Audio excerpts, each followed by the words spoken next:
I found the will on a Tuesday afternoon in late September, tucked between William's old tax returns in the filing cabinet he had always called his. The drawer stuck when I pulled it, metal grinding on metal, and I had to brace my hip against the desk to wrench it open. 43 years of marriage, and I had never opened that drawer before.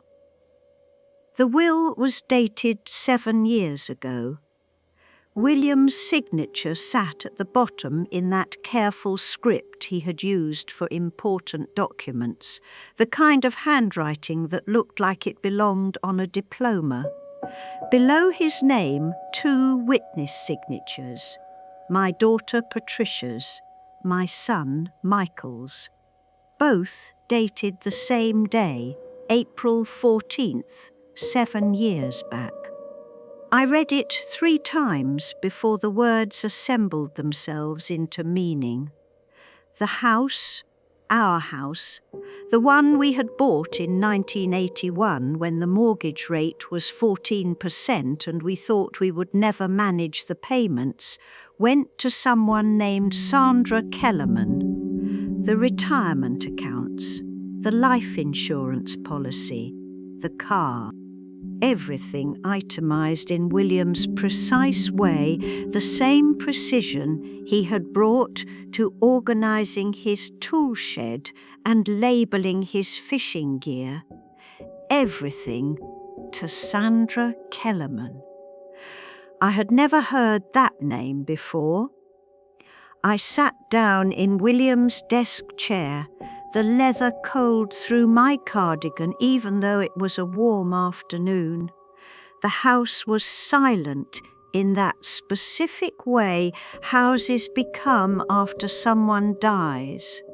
Not peaceful, just empty. The grandfather clock in the hallway ticked. I could hear Mrs. Henderson's sprinkler next door, that rhythmic ch-ch-ch sound that had been the soundtrack of 40 summers. My hands were steady when I folded the will and placed it back in the envelope. That surprised me.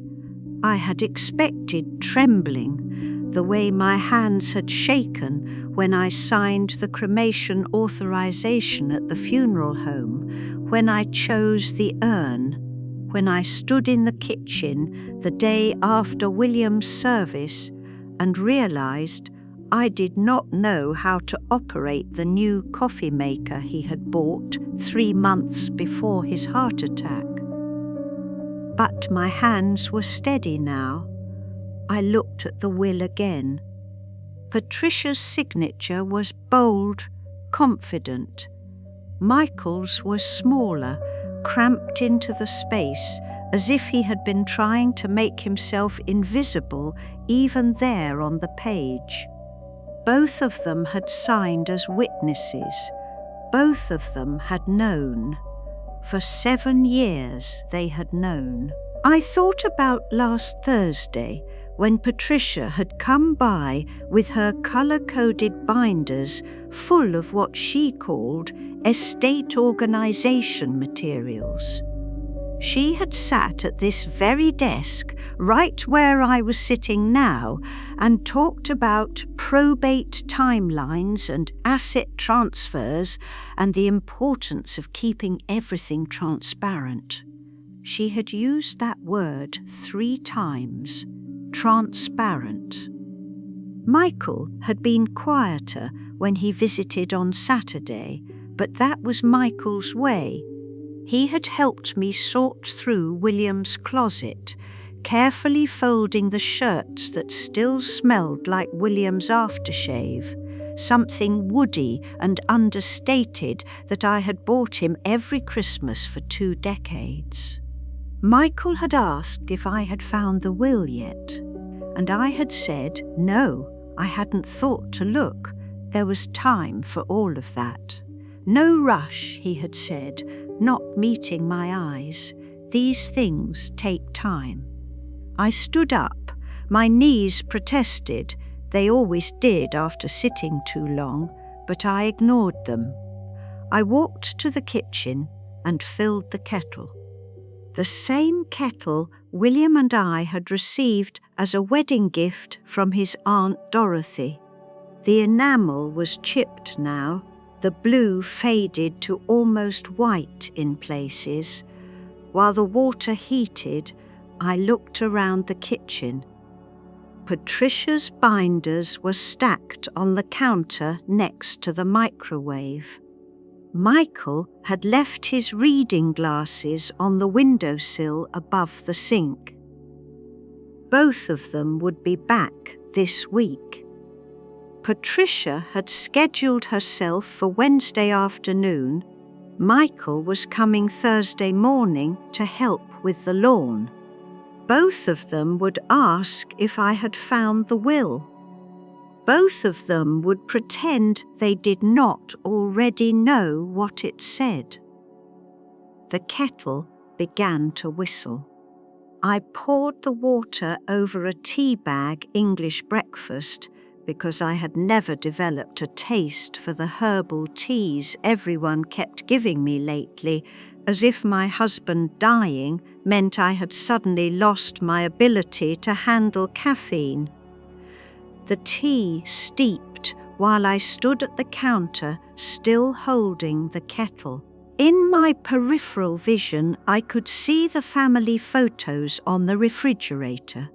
Patricia's twins at their high school graduation, Michael's daughter Emma at her dance recital, William and me at Patricia's wedding, both of us younger, his arm around my waist, my head tilted toward his shoulder. I set the kettle down. I had been invisible for a very long time, I realized. Not to William, not exactly, but in that particular way elderly women become invisible, where you are needed for your function but not noticed as a person. Patricia needed me to babysit when her regular sitter cancelled. Michael needed me to hem his work pants because his wife never learned to sew. They needed the checks I wrote for the grandchildren's birthdays, the holiday dinners I spent 3 days preparing, the storage space in my basement for their overflow furniture. They needed these things from me. But they had not needed to tell me that 7 years ago they had watched my husband give away my home. I picked up my tea and walked back to the filing cabinet.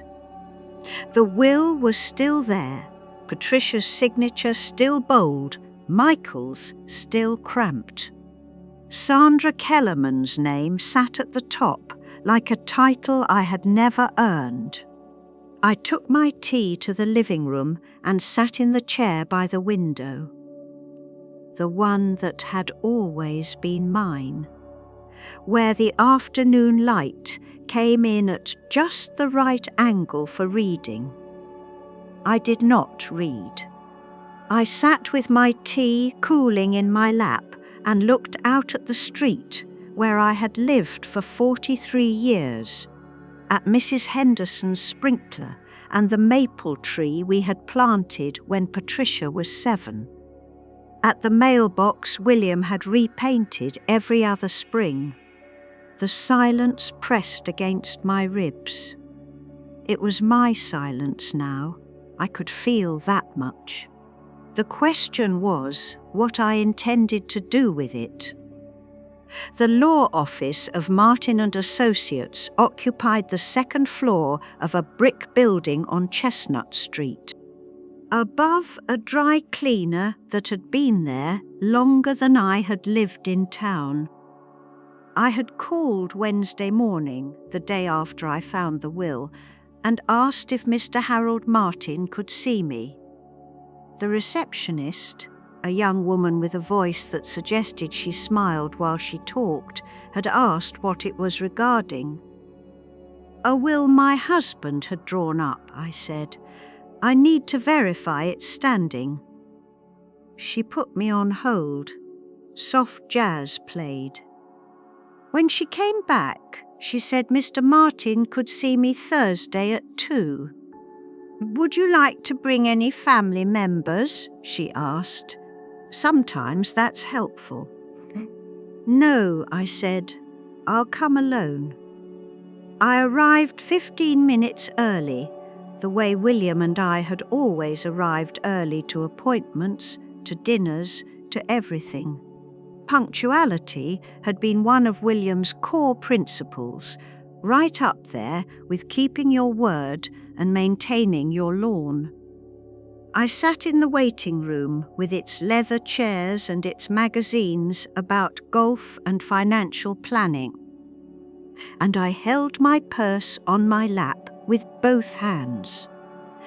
Mr. Martin was exactly as I remembered from William's firm's retirement party 6 years ago.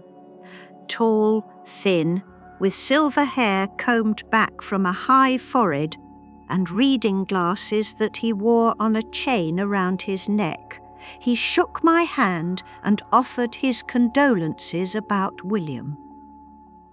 His office smelled like old books and furniture polish.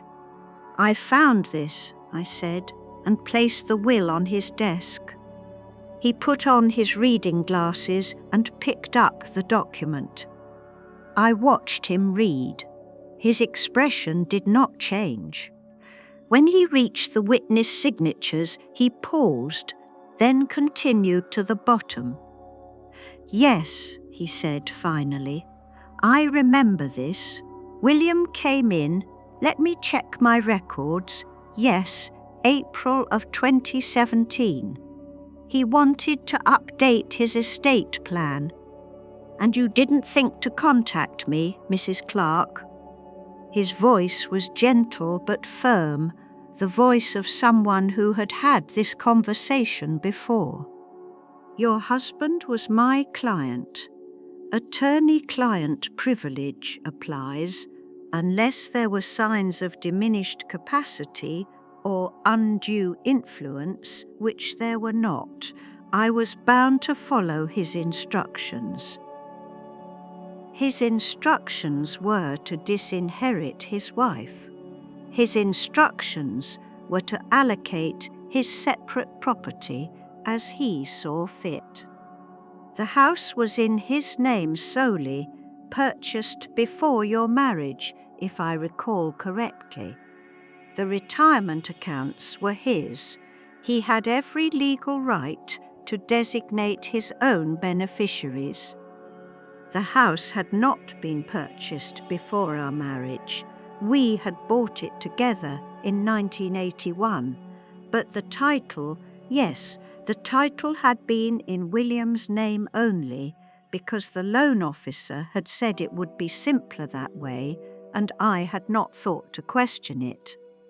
I had been 34 years old and trusting and stupidly certain that my husband and I were a unit, that distinctions like whose name appeared on which document were merely administrative details that meant nothing in the face of 43 years of shared life. "Who is Sandra Kellerman?" I asked. "I'm not at liberty to discuss that." "She's inheriting my house. I think I have a right to know who she is."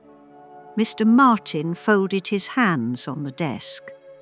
"Mrs. Clark, I understand this is difficult, but the will is legally valid.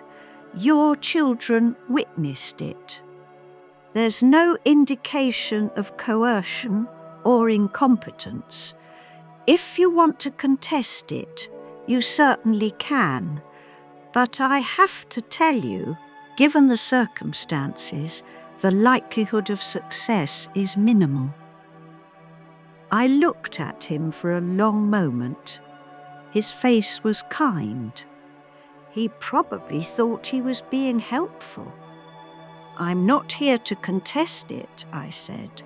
"I'm here to understand my legal position." "Ah." He leaned back in his chair. "Well, That's different. What specifically would you like to know? If everything goes to Sandra Kellerman, what do I have? Any assets in your own name? Joint accounts would typically pass to the surviving account holder. Life insurance policies where you're named as beneficiaries. That sort of thing. And if William removed my name from those things, then you would need to examine each asset individually to determine ownership and beneficiary status. I'd recommend consulting with an attorney who specializes in estate disputes. He paused. Not me, obviously. I represented William. Obviously. I stood up. Mr. Martin stood as well, automatically, the reflex of a man trained in manners. Mrs. Clark, he said as I reached the door. For what it's worth, I asked William about this decision. Multiple times. He was adamant. Did he say why? No. He said it was his business and no one else's. I nodded. That sounded like William. Private, compartmentalized. A man who labelled his fishing gear but apparently kept entire secret lives filed away where his wife could not find them. I drove home slowly, both hands on the wheel at 10 and 2, the way driver's ed had taught me in 1966. The maple trees on Chestnut Street had started to turn, yellow bleeding into the green. Fall came early this year. Everything seemed to be coming early. Endings, realizations. The moment when you understood that the life you thought you had been living was not the life you had been living at all. At home, I went directly to the filing cabinet. I pulled every document William had stored there. Tax returns, insurance policies, bank statements, investment reports. I spread them across the dining room table in careful rows, the way William might have organized them himself. The life insurance policy beneficiary, Sandra Kellerman, changed 3 years ago. The investment accounts, transfer on death to Sandra Kellerman, changed 5 years ago. The car title, William's name only, with a handwritten note in his files that said Sandra with a phone number I did not recognize. Even the small savings account we had opened when Patricia was born, the one I thought was for the grandchildren's college funds, co-owner Sandra Kellerman as of 2 years ago. I had been erased methodically, one document at a time. Over the span of 7 years, I sat at the dining room table, surrounded by evidence of my own disappearance, and felt something that was not quite anger and not quite grief. It was quieter than either of those, sharper, more clarifying. The grandfather clock struck 4. Mrs. Henderson's sprinkler had stopped. Somewhere down the street, someone was mowing their lawn, the season's last cut before winter, probably. I picked up my phone and called Patricia. "Mum," she said, bright and loud, "I was just thinking about you. Did you find?" "I found the will," I said. Silence. "Oh." Her voice shifted, became careful.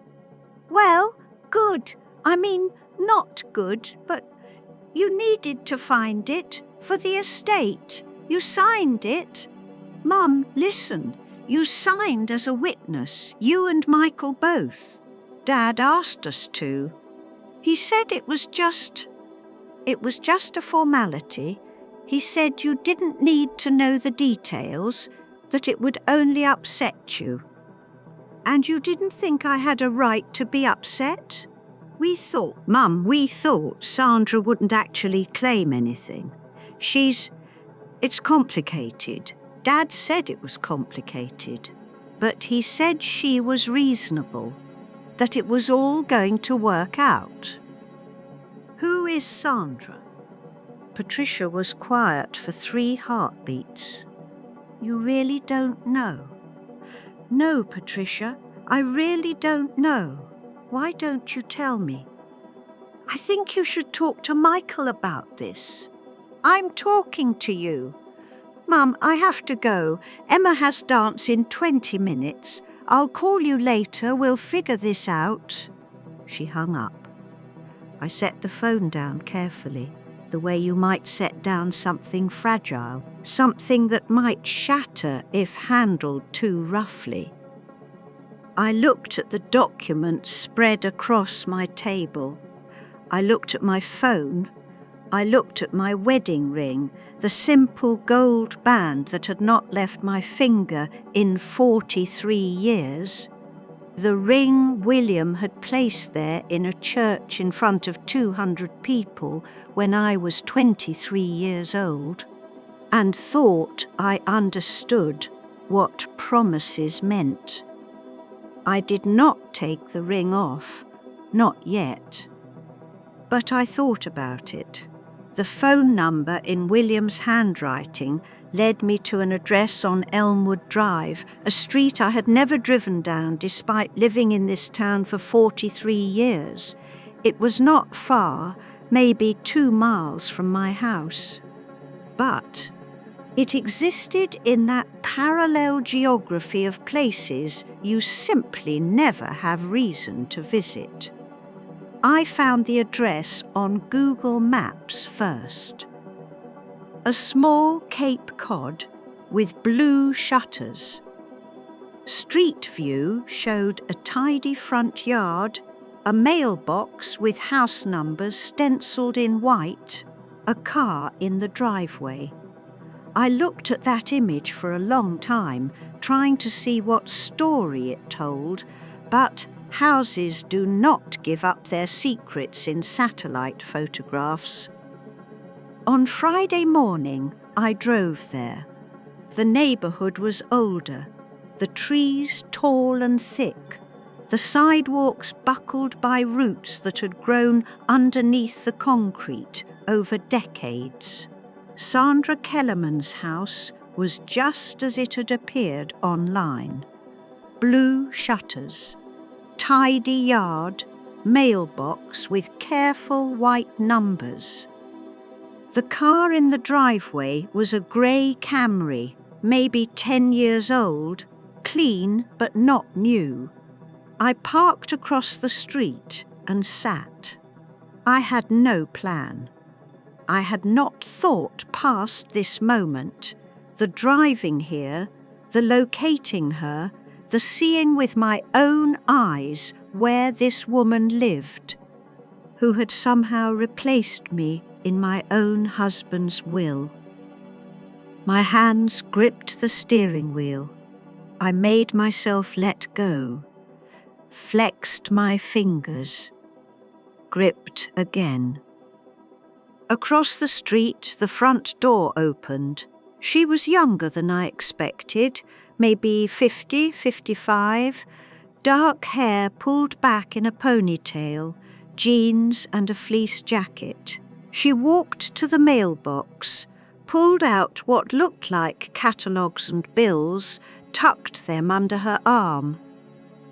When she turned back toward the house, I saw her face clearly, round, unremarkable, the kind of face you would not remember if you passed her in a grocery store. This was Sandra Kellerman.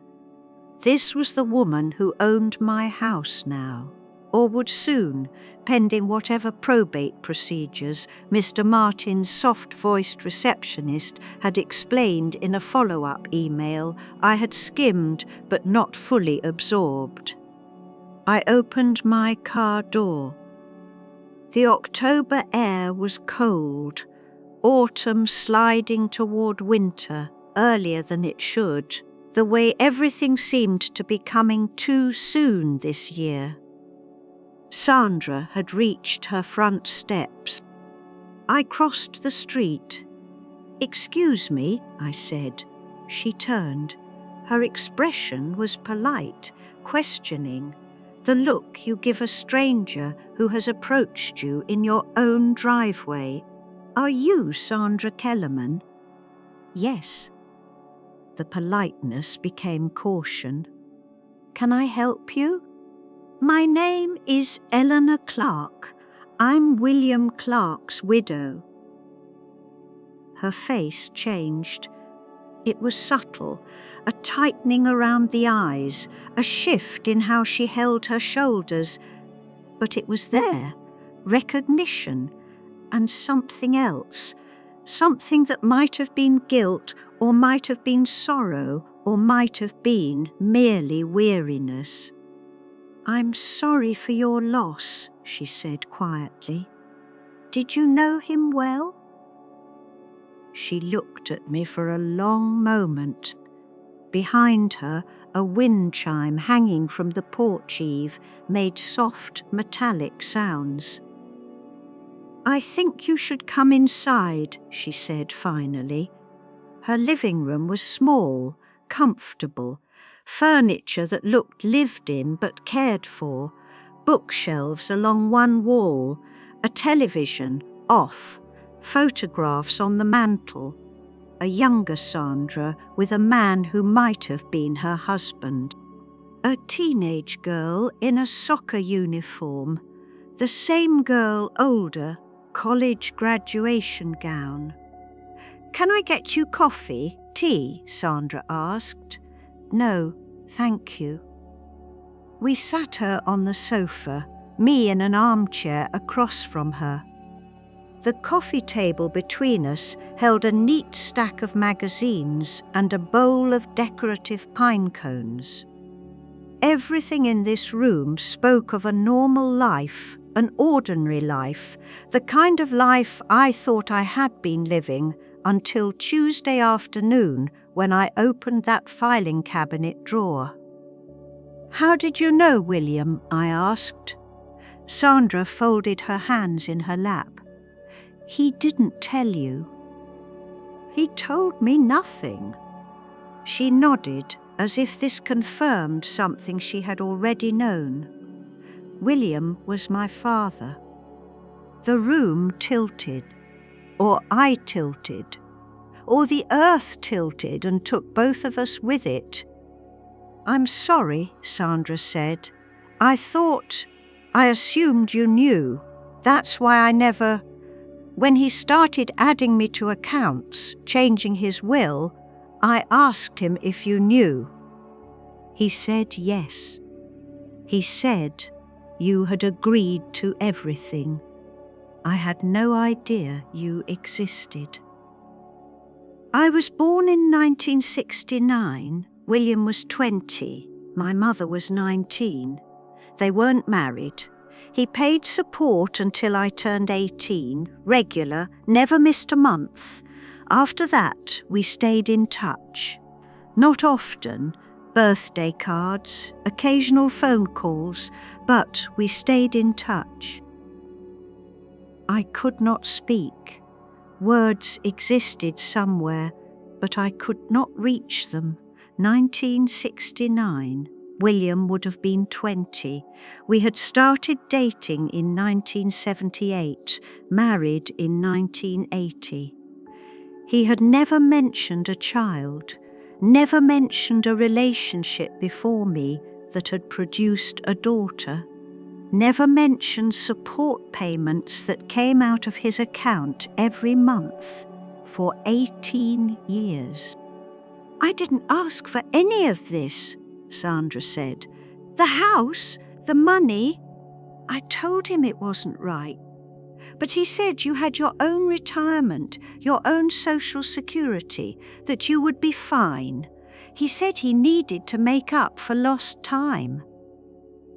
Lost time? He missed my childhood. He wasn't there. He wanted to, I don't know, make amends maybe, by giving you my house. Mrs. Clark. She leaned forward slightly. I don't want your house. I have a house. I have a life here. I didn't ask William to do this, and honestly, I don't think he should have done it. But he was my father, and when he made these decisions, he told me you were on board with everything. I wasn't. I know that now. She paused. What do you want me to do? It was a genuine question.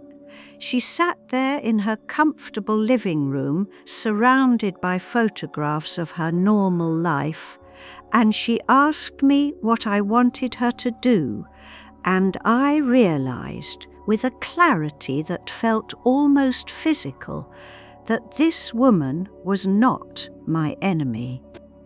She had not schemed to take my house. She had not manipulated my husband. She had simply existed. A daughter he had never told me about, a secret he had kept for 43 years, a truth that had lived alongside our marriage like a second household running parallel to ours in ways I had never seen. I want you to refuse the inheritance, I said. Sandra nodded slowly. If I do that, it goes back into the estate? According to the lawyer, yes. It would be distributed according to intestate succession laws. His children would inherit. Patricia and Michael. You know them? We met a few times, years ago.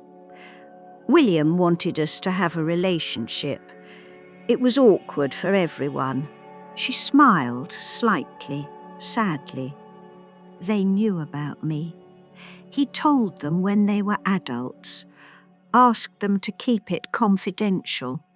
Everyone had known, everyone except me. I'll refuse it, Sandra said, all of it. I'll sign whatever papers are necessary. You can take them to your lawyer. Just like that. Mrs. Clark, I spent 54 years knowing I had a father who couldn't publicly claim me.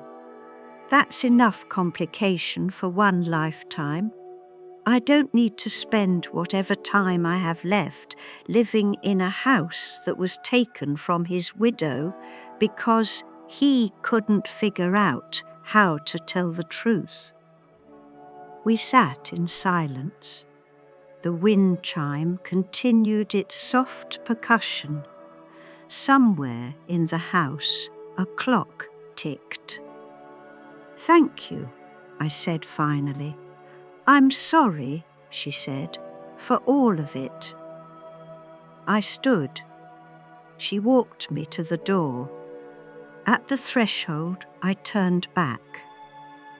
What was he like? I asked. With you? She thought about it. Guilty, she said. Always guilty, like he was trying to make up for something that couldn't be made up for. She paused. Was he different with you? Yes, I said. And no, I did not tell her that William had been a good husband in most of the ways that matter. Faithful, reliable, present, that he had been there for dinner every night, that he had held my hand during my mother's funeral, that he had repainted that mailbox every other spring. I did not tell her that he had also been absent in ways I had not had language for until this week, that there had always been a cordoned-off section of him that I could not access, a room with a locked door that I had learned not to try opening. I understood now what that room had contained. I drove home. The maple trees were more gold than green now. Mrs. Henderson was raking leaves in her front yard. She waved. I waved back. Everything looked exactly as it had looked on Tuesday, but the landscape meant different things now. At home, I sat at the dining room table and pulled out the legal pad I had bought at CVS that morning. At the top, I wrote, "Next steps."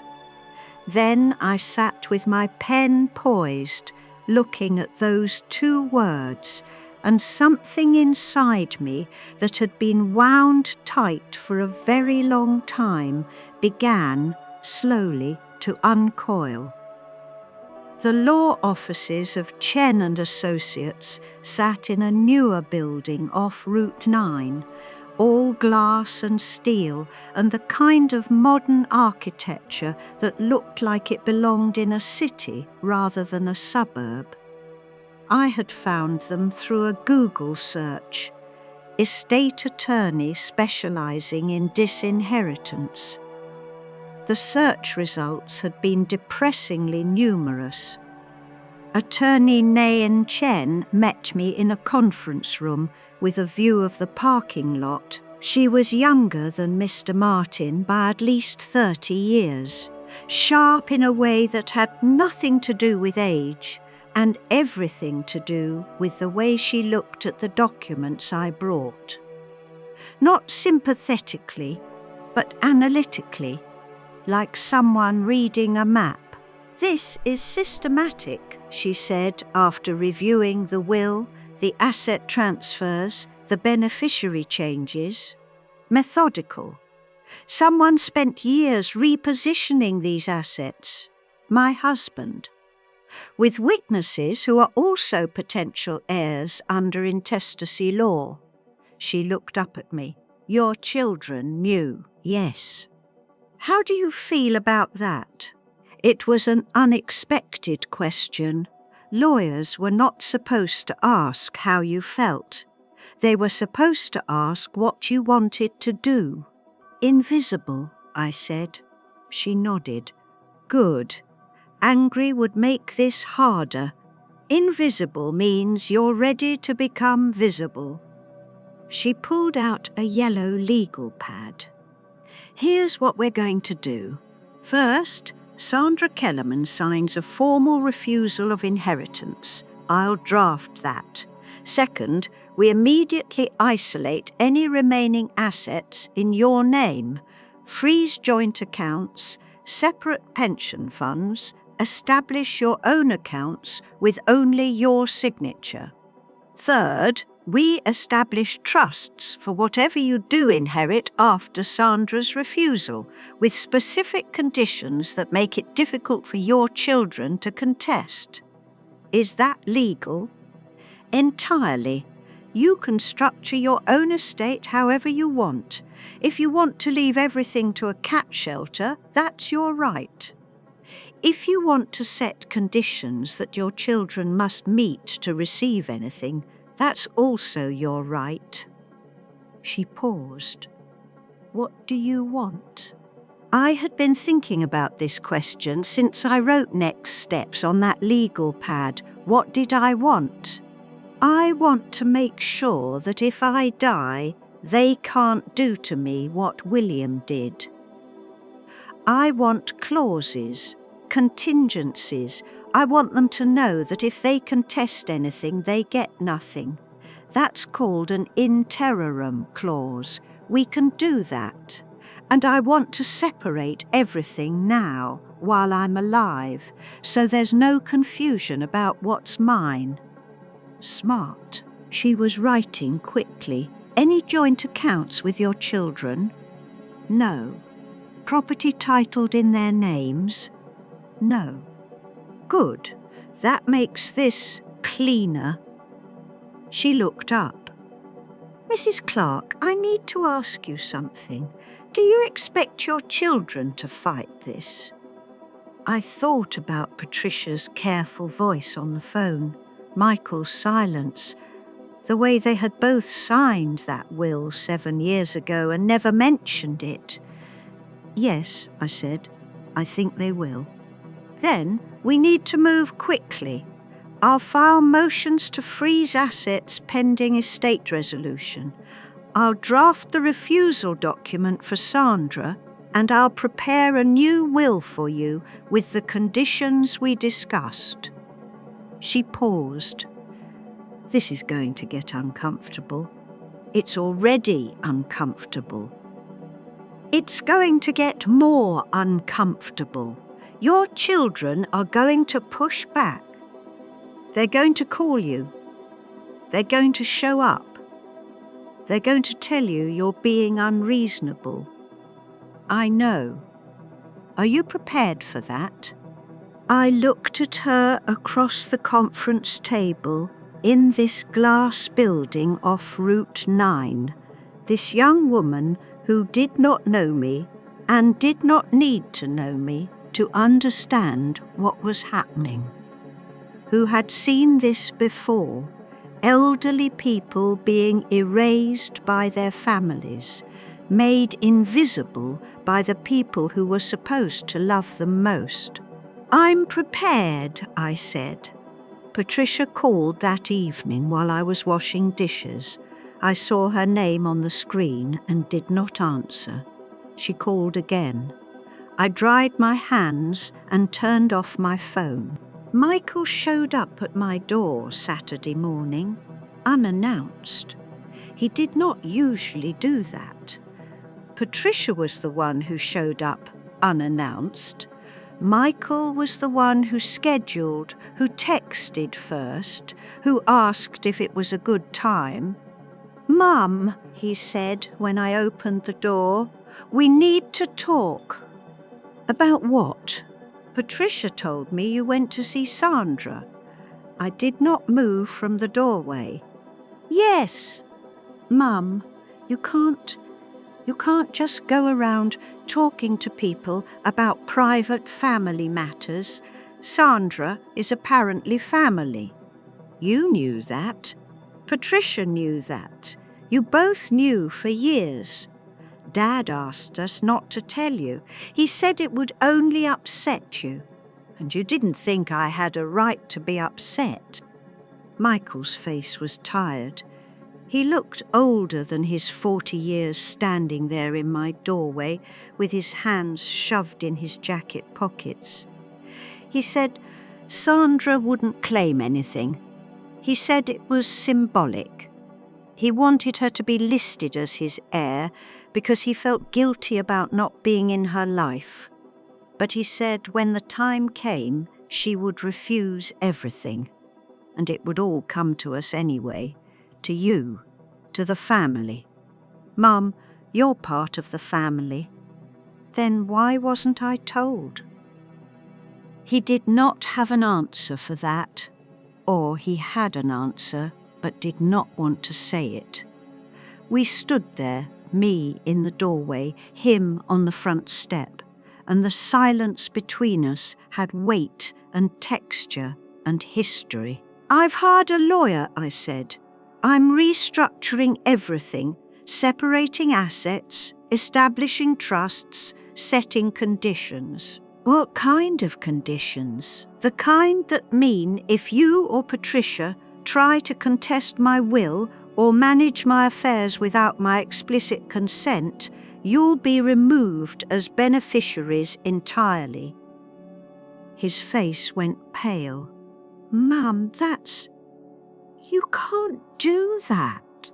"I can. My lawyer says I can. This is about Dad. This isn't about us. This is about all of you knowing something for 7 years and deciding I didn't need to know. This is about being written out of my own life while everyone around me pretended everything was fine. This is about being invisible until I decided to become visible. We were trying to protect you." "No." My voice was quiet but very clear. "You were trying to protect yourselves. there's a difference." He looked at me for a long moment. Then he turned and walked to his car. He did not slam the door. Michael never slammed doors. He closed it carefully, started the engine, backed out of the driveway, with the same methodical attention he brought to everything. I watched him drive away. Then I closed my front door. That night I took off my wedding ring. It had not left my finger in 43 years. The skin underneath was pale, slightly indented, the flesh moulded around the gold in a way that marked its absence.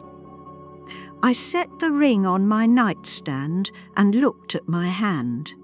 It felt lighter, strange, like wearing one glove when you were accustomed to wearing two. I looked at the ring sitting there on the nightstand, and I thought about William putting it on my finger in front of 200 people in a church in 1980 when I was 23 years old and believed that promises meant transparency, that love meant no locked rooms, that marriage meant the end of secrets. I picked up the ring. I could put it back on. Nothing had changed physically. It would still fit, still sit in that indentation it had created over 4 decades. But something had changed. I had changed. Or maybe I had simply stopped pretending I had not changed years ago. I walked downstairs and placed the ring in the filing cabinet, in the same drawer where I had found the will. Then I closed the drawer. The metal stuck, just like before. I pulled harder. It shut with a decisive click. The hearing was scheduled for November 14th, a Tuesday that was cold enough for my breath to mist when I walked from the parking lot to the courthouse. Nain Chen met me at the entrance, sharp in a grey suit that looked like armour. "They're going to argue diminished capacity," she said as we walked through security. "That's their only play. They'll say William wouldn't have made these changes if he were thinking clearly. He made them over 7 years. I know, that's our argument." She paused. "They'll also argue undue influence, that Sandra manipulated him. Sandra refused the inheritance. I know that too, but they're going to try." Patricia and Michael sat on the other side of the courtroom, with their lawyer, a man in his 50s, with the kind of expensive suit that suggested he did not usually handle small estate disputes. Patricia wore black, as if attending a funeral. Michael wore his work clothes, khakis, button-down shirt, and would not look at me. The judge was a woman, maybe 60, with reading glasses and grey hair cut short. She reviewed the documents for what felt like a very long time. "Let me make sure I understand," she said finally. "Mr. Clark executed a will 7 years before his death, leaving his separate property to Sandra Kellerman. Ms. Kellerman has formally refused the inheritance. The adult children, Patricia Clark Morrison and Michael Clark, are contesting the subsequent distribution on grounds of diminished capacity and undue influence." Patricia's lawyer stood. "Yes, Your Honour. We have evidence that I haven't asked for your evidence yet, counsel." The judge looked at him over her reading glasses. "Sit down." He sat. The judge looked at Nain. "Does Sandra Kellerman want the inheritance?" "No, Your Honour. She's signed a formal refusal. She's here today if you'd like to question her. Sandra was sitting 3 rows behind me. I had not realized she had come. Miss Kellerman, the judge said. Approach. Sandra walked forward. She wore a simple dress, dark blue, and flat shoes. She stood where the judge indicated and folded her hands. "Why are you refusing this inheritance?" the judge asked. "It wasn't right," Sandra said. "My father, William. He should have been honest with his wife about my existence. He wasn't. The inheritance was his way of trying to make up for that dishonesty, but it just created more dishonesty. I don't want to be part of that. Do you understand that by refusing, you're forfeiting a substantial estate?" Yes, and you're doing so freely. No one has coerced you. No one has coerced me. This is my choice. The judge nodded. "You may sit." Sandra walked back to her seat. The courtroom was quiet. The judge looked at Patricia and Michael's lawyer. "Counsel, your clients are arguing that William Clark lacked capacity to make these decisions. But the decisions were made over 7 years, witnessed by his adult children, and executed by an attorney who has testified in writing that Mr. Clark showed no signs of diminished capacity. Furthermore, the intended beneficiary has refused the inheritance of her own free will. What exactly are we contesting here?" Your Honour, the disinheritance of the surviving spouse was legal. The property in question was Mr. Clark's separate property. He had the right to dispose of it as he wished. Mrs. Clark is pursuing her own legal remedies to protect her interests going forward, which is her right. But this court is not going to overturn a valid will on speculation about the testator's mental state when all evidence suggests he was competent. She closed the file. Motion to contest denied.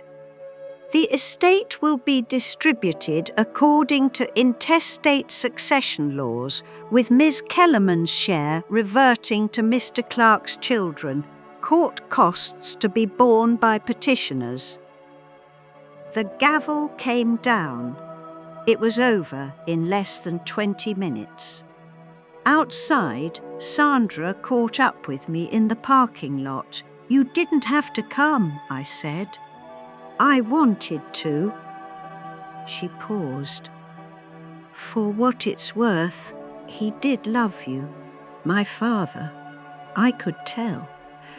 Whenever he talked about you, there was something in his voice, but not enough to tell the truth. No, not enough for that." She looked at the courthouse behind us. "I'm sorry it came to this. It's not your fault." "Maybe not, but I'm still sorry." She pulled her keys from her purse. "If you ever want to talk about him or anything, you have my number. Thank you." She drove away. I stood in the parking lot and watched her grey Camry disappear around the corner, and I thought about how strange it was that the person who had threatened to take my house had turned out to be the only person in this entire mess who had treated me like I was visible. Nayen Chen came out a few minutes later. "Well," she said, "that went as well as it could have gone." "What happens now?" "Now we finalize your new will, establish the trusts, make sure everything is structured so that when the estate settles, what's yours stays yours." She paused. Your children are going to keep pushing. You know that. I know. Are you ready for that? I looked at the courthouse, at the sky above it that was grey with November clouds, at the parking lot where my car sat waiting. I thought about the empty house I would drive home to, the filing cabinet with its closed drawer, the wedding ring that would stay there, the silence that had become mine instead of something I simply endured. Yes, I said, I'm ready. That evening, I called Stephanie Walsh, the realtor whose sign I had seen in yards around the neighbourhood for years. She came the next morning with her clipboard and measuring tape and that bright, professional cheerfulness that realtors must learn in some special school. Beautiful home, she said, walking through the rooms. Good bones, mature landscaping. This neighbourhood moves fast. How fast? With the market right now, if we price it right, we could have offers in 2 weeks. Price it right. She quoted a number. It was higher than I expected. The house had appreciated more than I realised.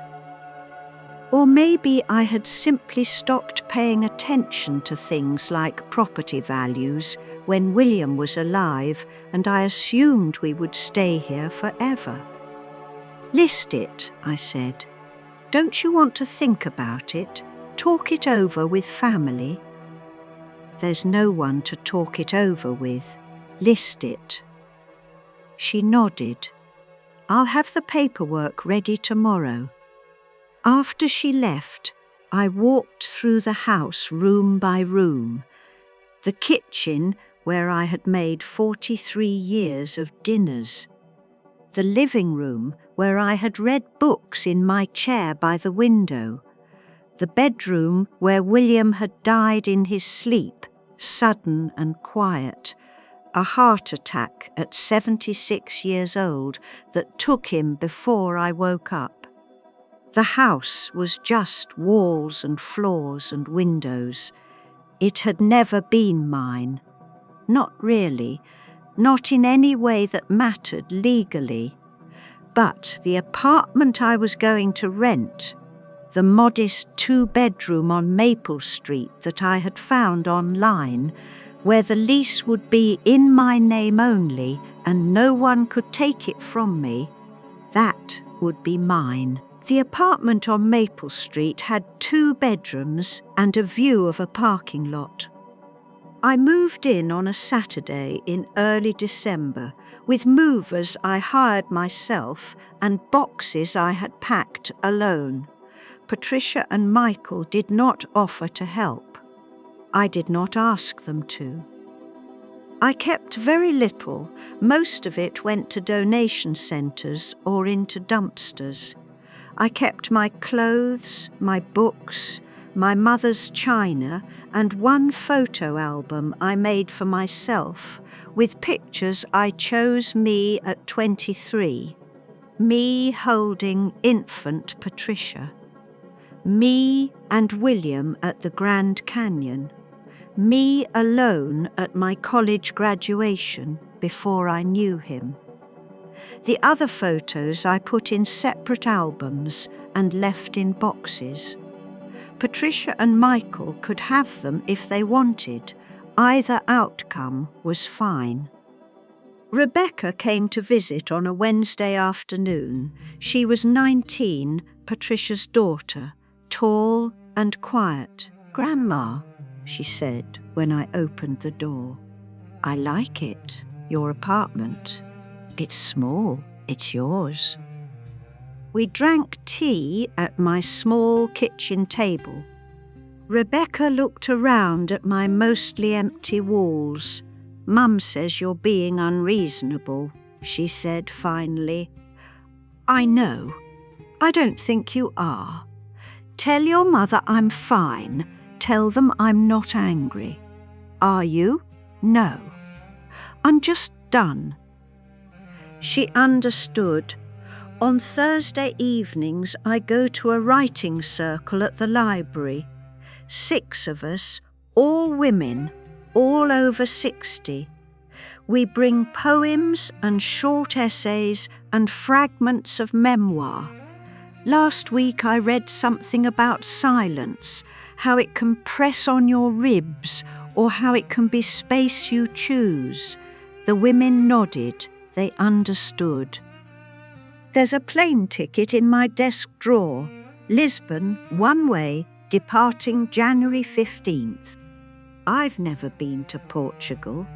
I've never been anywhere except the places William wanted to go. I want to see Lisbon. I want to sit in cafes and struggle with a language I don't speak.